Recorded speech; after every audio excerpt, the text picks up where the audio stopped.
Enfin, lancement de la plus grande usine de transformation de la tomate en Afrique. Ce coup a été réalisé par M.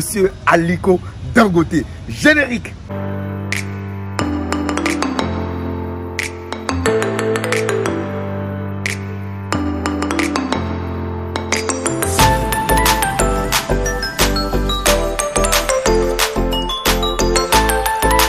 Alors, agriculteurs modernes, vous venez d'assister au lancement de la plus grande usine de traitement de la tomate en Afrique qui a été réalisée au Nigeria pendant 5 ans avec un investissement de plus de 30 millions de dollars, ce qui va faire économiser 40 milliards de dollars au Nigeria à cause de l'importation de tomates concentrées que le Nigeria faisait avec la Chine.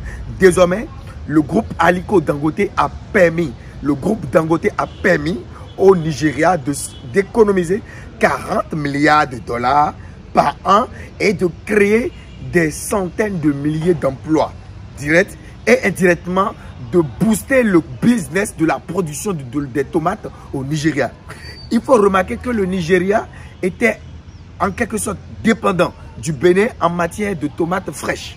Aujourd'hui, ce business, cette entreprise qui vient d'être installée, va permettre également aux Béninois et aux pays, les Burkinabés, tous les pays qui entourent le Nigeria, de pouvoir avoir maintenant un marché d'écoulement de leurs tomates, que ce soit en saison de pluie, que ce soit en saison sèche, et c'est très fort louable. C'est vraiment très fort louable. Mais aujourd'hui, l'usine du milliardaire Aliko Dangote a besoin de plus de tomates pour être rentable. Je vous explique. Le milliardaire nigérien Aliko Dangote parvient à peine à exploiter la plus grande usine de transformation de tomates d'Afrique, 6 ans après le début de la production de l'usine, car il ne peut pas obtenir suffisamment de baies à écraser, c'est-à-dire de tomates.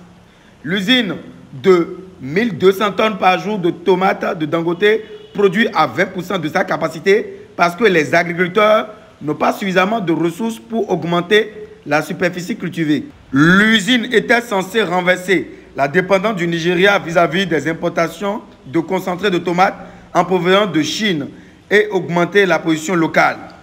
En 2017, l'entreprise a dû mettre l'usine au ralenti après que les parasites eurent détruit des vastes étendues de la culture. Il a fallu encore 2 ans et la résolution des différends concernant le paiement aux agriculteurs pour que l'usine reprenne sa production. Nous n'avons pas été en mesure de traiter une quantité suffisante de tomates pour assurer le succès de nos opérations, a déclaré Keita, le directeur général de l'usine de transformation de tomates de Dangote. Pour le moment, nous comptons des pertes.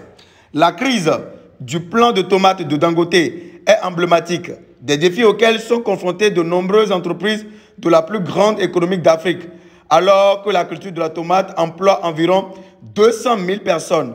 Les banques réussissent à prêter aux agriculteurs malgré l'accent mis par le président Mahamadou Buhari sur la stimulation de la production locale. L'usine de Dangote devait aider le pays le plus peuplé d'Afrique à réduire plus de 300 000 tonnes les importations de concentrés de tomates en provenance de la Chine.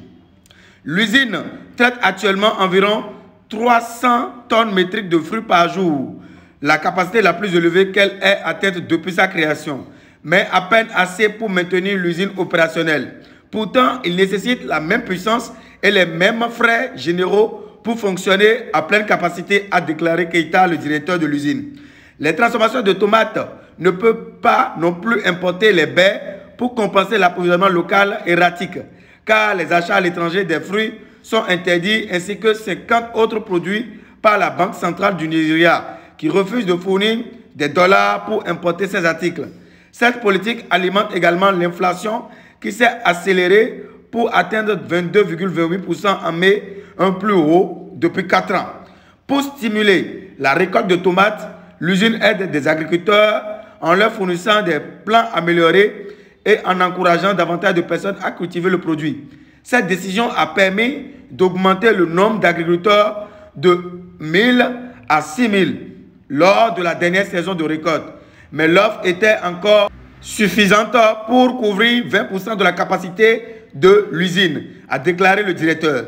Chaque agriculteur peut produire au moins 40 tonnes par hectare. Mais bonne nouvelle, agriculteurs modernes, l'usine a timidement repris sa production en masse en traitant environ 100 tonnes par jour, selon une déclaration du directeur. La production augmentera au fur et à mesure que la production de tomates s'améliorera.